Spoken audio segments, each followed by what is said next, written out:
My name is Scott Maclellan, and I am a disciple of Jesus of Nazareth, who I believe to be the Holy Son of God, who came to this earth to die for my sins, was crucified, dead, resurrected, and lives to this day. And this is my testimony as to how I came to know that. If you had asked me even 3 or 4 years ago if I was lost, I would have said no. I had a great career. I had a beautiful wife and 2 grown, wonderful daughters. I had a wonderful family growing up, a great school experience, very successful in athletics, and thought things were going pretty well. And if you'd asked me if I was a Christian, I would have said absolutely. And if you asked me if I was going to heaven, I would have said yes. But there was very little evidence in my life that I actually was a Christian, and secretly I had doubts. But praise God, He's been pursuing me sometimes in miraculous ways since I was a child, and could spend hours telling you about all the ways that He has pursued me. But I'll share just 2 events with you to give you a sense for how much He has meant to me and why I've come to know Him. And the first event is really 2 events wrapped in one but separated by 10 years. Now, as some background, my daughter, my youngest daughter, is a 3-time cancer survivor, has had 2 liver transplants and 150 surgeries in her lifetime, and we basically spent the first 18 years of her life in the hospital.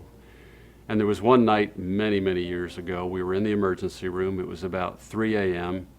And we'd been there literally hundreds of times before, but this night she was particularly sick, and she started to code out, and the 1 nurse turned into 3 nurses, turned into 5 nurses, turned into 10 doctors in the room, and it was a small little room, and so I was kind of nudged out eventually as they all came in to work on her. And I'd seen this happen before and had lived through it okay, but this particular night, I just snapped. And I turned around and I looked for anything that had a door instead of a curtain, and there was this small little bathroom in the emergency room, and I ran in there and I slammed the door, and there was a towel on the rack, and I grabbed that towel off and I put it up to my mouth and just started screaming into it as loud and as hard as I could. And that went on for 10 minutes or so until I had just nothing left. And I kind of fell back against the wall and slid down to the floor and wept. Totally broken, totally bitter, totally lost. And with one last gasp of energy, I looked up to God and I said, "Why won't you let me fix this?" Now, what I came to remember was actually an answer to that prayer that came 10 years earlier with my oldest daughter. I had been at the hospital and come home to clean up and was shaving and getting ready for work, and my oldest came into the bathroom where I was shaving, and she was only 3 years old at the time, and she sat next to me on the tub, and I could see her reflected in the mirror sitting next to me. And I just was shaving. We were chatting and giggling, and I was putting shaving cream on her face, and I went back to shaving, and I could see in the mirror, all of a sudden she got very reflective, and she turned and looked in the mirror, looking at me in my eyes, and said, "Daddy, I chose you." Now, as an aside, I had heard many years later back in high school that children choose their parents. They choose the life that they want to be born into, and whether that's true or not doesn't matter, because I had always wondered if my children had chosen me. And so when she said the words, "I chose you," it got my attention. And so the razor literally drops into the sink, and I turned in the mirror looking back at her, and I said, "What, love?" And she goes, "Daddy, I chose you. You were broken, and God sent me to fix you."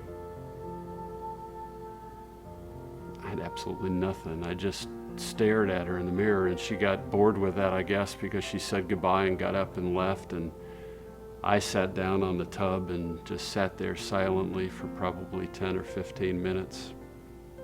Then I started to overthink it. What does it mean I'm broken? What does it mean she's here to fix me? And I wouldn't know the answer to that until 10 years later. God knew the answer to my prayer before I did. It wasn't me who was to fix it. It was God who was to fix it. But even with that miraculous kind of event, I still didn't really get it until even 10 years after that, when I was at a restaurant talking to a friend, Dave. And I was at the restaurant you see here on the screen. And there was something particularly bad happening in our life at the time, in our family's life at the time. And I was relaying that experience to him, and it wasn't really a dramatic conversation. I was just kind of updating him on the facts as to what was happening. And we're chatting, and all of a sudden he kind of tilts his head and he just looks at me and he says, "Scott, do you feel guilty about this?" Didn't take me but a second. I said, "Absolutely, I feel guilty. I'm the spiritual leader of my home. I'm responsible for this." He just looked at me, a little silence, and then said, "Scott, God never meant for you to feel that guilt. That's what Jesus died for." Now, Dave kept talking, but I didn't hear another word that he said. I didn't hear anything else happening in the restaurant. Didn't hear the silverware clanking. I didn't hear people talking, because all of a sudden, this wave of unconditional love, forgiveness, peace, harmony just flows into me and takes over my body. And I sat there for probably 5 minutes, I don't know how long, and I finally just got up and left. I got out of the restaurant, I went and sat in my car, and for the next 20 minutes, that wave of love just did a work in me that I could never describe to you in words. What I came to realize is I had either been doing one of two things. I was just ignoring everything that God was doing, trying to tell me who He was, or I was trying so hard to be a good Christian that I was trying to earn my way there. And what I learned that day, and really in reflection, what God had been telling me all along, is I don't have to do anything. I just have to receive His gift of forgiveness, receive the finished work of Jesus Christ.